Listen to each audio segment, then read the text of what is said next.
내 농장에 토대를 어느 정도 그릴 줄 알아야 되는 거지. 아무 그림 도화지만 있는 상태에서 제 마음이 어떨 줄 알고 대리님이, 대표님이 그걸 그리겠어요. 기본적으로 내 틀은 자기가 그릴 줄 알아야 된다. 그렇기 때문에 그러면 보는 시각이 어느 정도는 있어야 되겠죠. 그걸 형성하려면 많은 걸 보시고 그것 또한도 공부니까 계획을 뭐 3개년이든 5개년을 잡아서 계획을 확실히 잡고 하시면 정확한 피그 플로우를 가지고 계셔야 되는 것 같아요. 내가 모든 몇 마리에 자생을 어떻게 할 거고 일가를 어떻게 할 거고 주간 단위를 할 건지 3주 단위를 할 건지 수익률이 어떻게 날 거고 이 수익률을 위해서 내가 얼마나 지출을 했고 이걸 갖다 먼저 정확하게 파악을 해서 내는 어느 정도의 면적에 가 정확하게 필요하다는 거. 단순하게 몇 마리 들어가니까 몇 평이야, 평당 얼마야, 절대 계산이 안 맞거든요. 정확하게 내가 몇 마리를 기를 거고 어느 정도의 면적으로 내가 공사 예산을 잡는데 어느 수준으로 갈 거다라는 건 A부터 Z까지 쭉 갔을 때 그게 얼마가 나와야 되는 거지. 그래서 이런 설계를 하려면은 피그 플로우가 정확하게 나와야 설계도 되는 거고, 이런 것들을 농장님께서 정확하게 알아야 될 것 같아요. 보통 이쪽 업계에서 사기 치시는 분도 많고 하다 보니까 가벼운 얘기지만 아픈 데를 치네. 최소한의 이 정도는 피하는 게 좋다.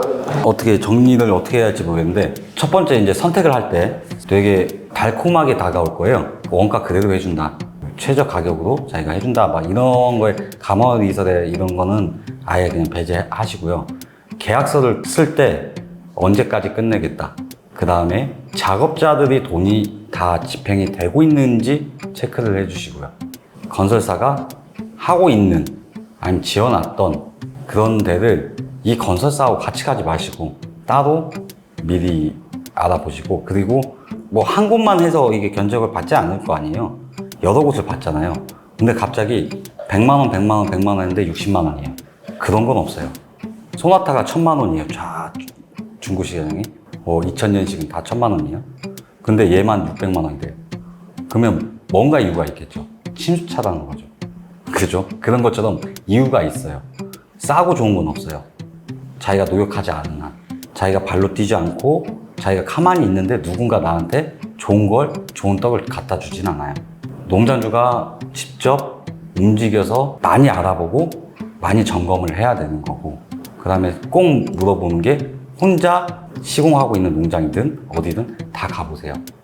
그럼 그 현장이 이게 될 거예요. 그리고 주위에서 말리잖아요. 말 들으세요.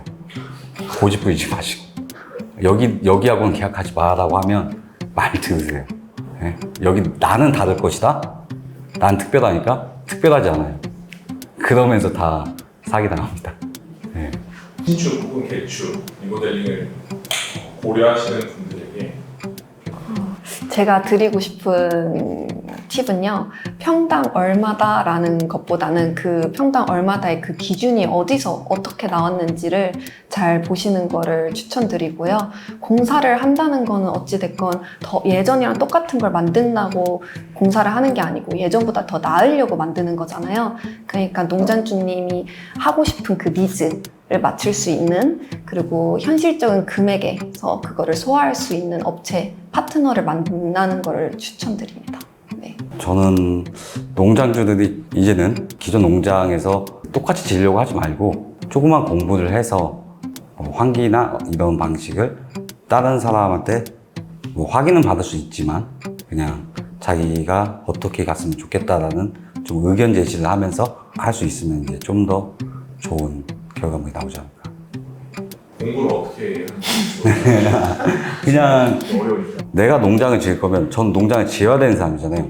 그러면 당사자가 박람회도 가야 되고, 선진의 어디가 되게 잘 지어졌대, 오픈한데, 그럼 거기도 가야 되고, 그걸 가서 자기가 느끼고 그걸 가서 모아서 내 농장에 토대를 어느 정도 그릴 줄 알아야 되는 거지. 아무 그림 도화지만 있는 상태에서 제 마음이 어떨 줄 알고 대리님이, 아니 대표님이 그걸 그리겠어요. 기본적으로 내 틀은 자기가 그릴 줄 알아야 된다. 그렇기 때문에 그러면 보는 시각이 어느 정도는 있어야 되겠죠. 그걸 형성하려면 많은 걸 보시고 그것 또한도 공부니까 그걸 미리미리 계획을 뭐 3개년이든 5개년을 잡아서 계획을 확실히 잡고 하시면 좀 더 부드럽고 좀 더 완성도가 높은 농장이 나오지 않을까 생각합니다. 그리고 제가 DSP를 선택했을 때 좋았던 점은 그거예요. 일반 농장 시공하시는 분들은 적색하고 파란색 색깔 판넬 딱 주고 어떤 색으로 할 거예요. 이게 딱 그렇게만 묻어봐요. 근데 여기는 자재가 이렇게 종류별로 쫙 있고 이거에서 단가부터 장단점, 그 다음에 한 자재에서도 A, B, C, D까지 급이 틀려요.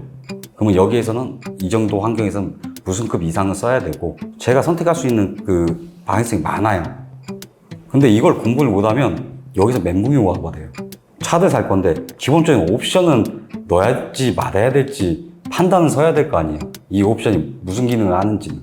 그런 것처럼 공부를 토대로 제가 그때 뵀을 때 그 얘기 나눴던 거 그렇게 하고 하니까 충분히 갈 수 있겠다라고 생각을 했었던 거고, 그래서 이제 그렇게 된 거죠.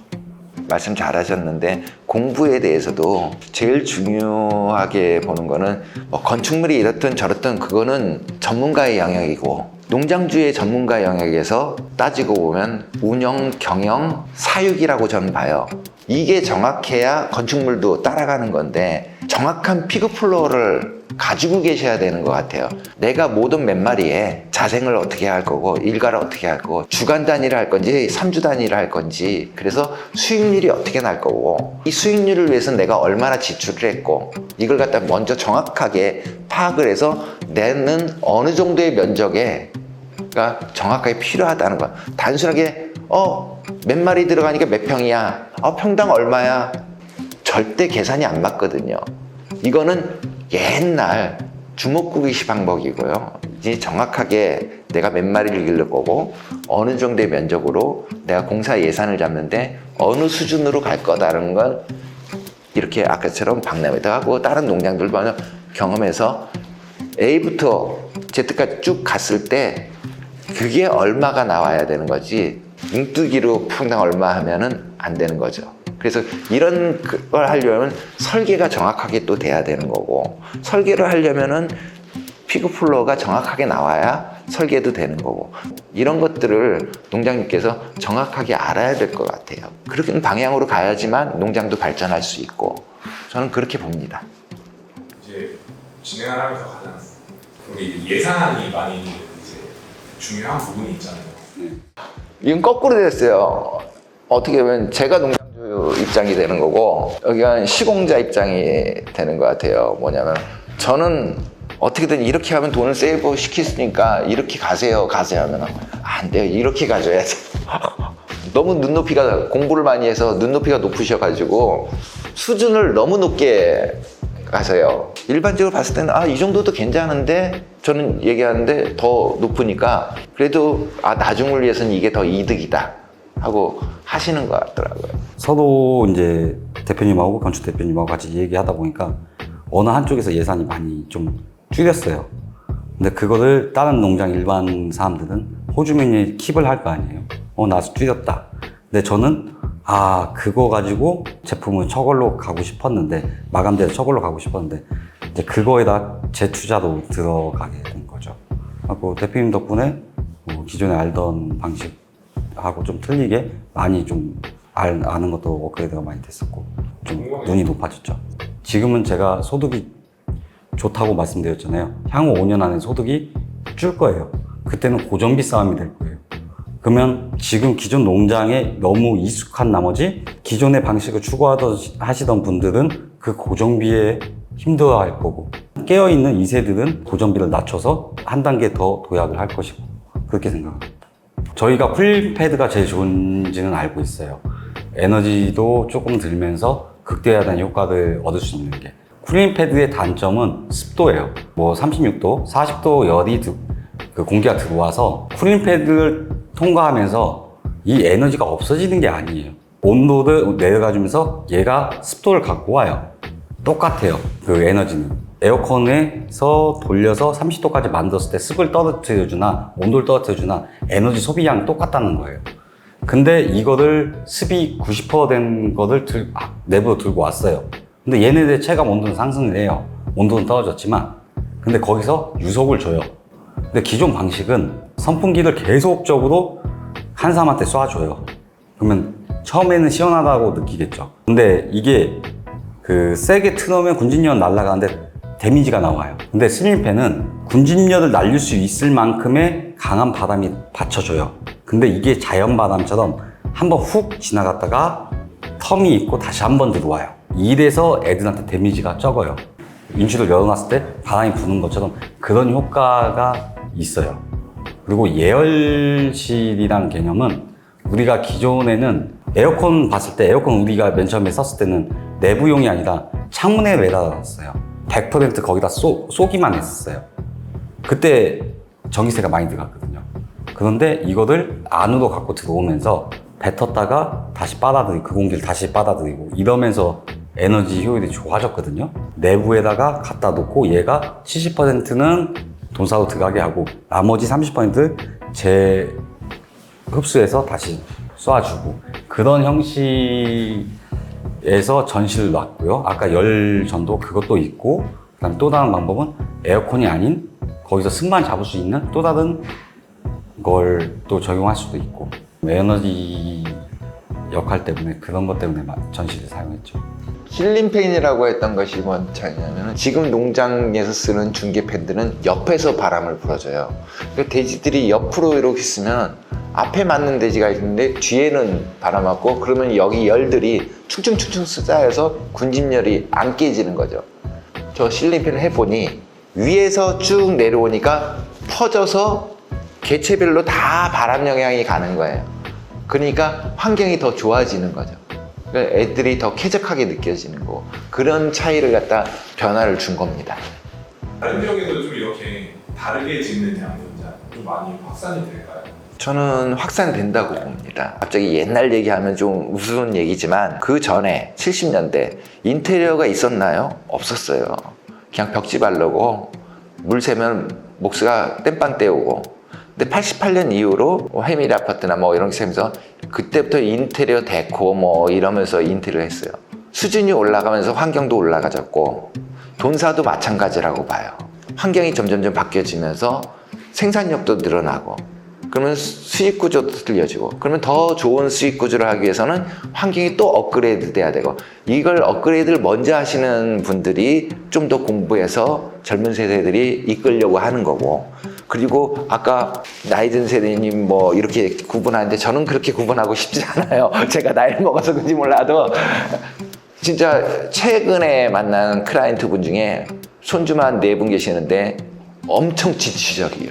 자녀들보다도 더 적극적으로 이거는 환경을 바꿔야 된다. 그래서 저희한테 의뢰가 들어온 경우가 있었는데 그거 보면서 제가 되려 배워요. 아, 저런 분들이 앞으로의 발전을 끌고 간다면 지금 사육하는 농장들이 6천 가구 정도 되는 데서 30%만 바뀌어도 이 시장은 엄청나게 바뀔 거예요. 그 다음에 도시가 발전하게 되면 농장들은 밀려나게 되어져 있는데 그 밀려나는 것을 갖다 방지하려면 더불어서 같이 가려면 환경에 대한 것도 돈사 하시는 분들이 신경 쓸 수밖에 없거든요. 그러면 이런 것들이 하나의 변화 요소가 점점 업그레이드 되면서 환경도 변화된다. 그러면은 이게 이런 신식 농장, 현대화되는 농장들이 좀 점점 확장되지 않겠나. 그래서 주변과 공유하고 지속 가능한 돈사가 되지 않을까. 그러면 우리 같은 사람들이 좀 더 단순하게 돈사 짓는 것이 아니라 좀 더 섬세하게 공부해서 시각적인 거, 냄새 맡는 거 다 즐겁게 해서 이런 것들이 이쁜 건물, 아름다운 건물 그래서 아, 우리 동네에도 이런 농장이 있어? 이런 것들을 만들어준 건 디자이너들이 좀 더 신경 써서 이런 것들을 해주면은 참 발전하지 않을까 해서 전 재미있게 하고 있습니다. 이번 건축이 각자에게 어떤 의미였는지 그러니까 재미도 있었고 뭐 했는데 처음에는 기능이 첨단화 기능에 대해서 저희는 건설회나 뭐 디자인을 했지 이런 전자장비나 ICT나 이런 거 스마트나 뭐 이런 거에 대해서는 약간 거부감이 있는 어려운 것보다 좀 두려워서 아, 이걸 내가 잘못 알려드리면 이 본사에 큰 문제가 되고 생산력이 떨어지는데 내가 이걸 정확하게 알아야 되겠다는 이런 거에 대해서 그래서 거기에 대해서 집중적으로 공부를 좀 많이 했던 것 같아요. 공부를 했는데 뭔가가 좋은 결과로 나타나고 현실화시키는데 수 있는 프로젝트가 돼서 저한테는 참 보람된 현장이고 또한 감사한 현장. 그래서 항상 감사한 마음을 가지고 있습니다. 저한테는 이번 피골드가 좋은 사람을 되게 많이 알게 해줬고, 그리고 내 주위에 좋은 사람이 되게 많다라는 것도 또 한 번 인식이 됐었고, 이게 완성됨으로써 제가 이제까지 생각했던 게 현실화가 됐었고, 그리고 이걸 발판 삼아 제가 운이 좋다면 또 하나의 피골드, 제2의 피골드가 또 하나를 만들지 않을까, 그 꿈을 꿀 수 있지 않을까, 그렇게 생각합니다. 제가 본사에 들어온 이유 중 하나가 요즘 전 세계를 흔드는 게 K-팝이잖아요. 그래서 그 K-팝에 담은 K-푸드고 그 K-푸드의 대표는 K-폴크라고 저는 생각을 하거든요. 근데 그거를 상상하고 이번 프로젝트를 참여를 했는데 제가 상상했던 이 K-팝의 세계가 다시 열리지 않을까라는 그 희망을 준 프로젝트인 것 같아요. 피그월드 덕분에 DSP가 한국 농업의 디자인적인 면으로 긍정적인 효과를 줄 수 있는 새로운 길을 열어준 프로젝트 아닐까 생각이 듭니다. 오, 좋은 말이 있어. 다 피그월드 덕분이죠. 여기까지 하겠습니다. 수고하셨습니다. 감사합니다.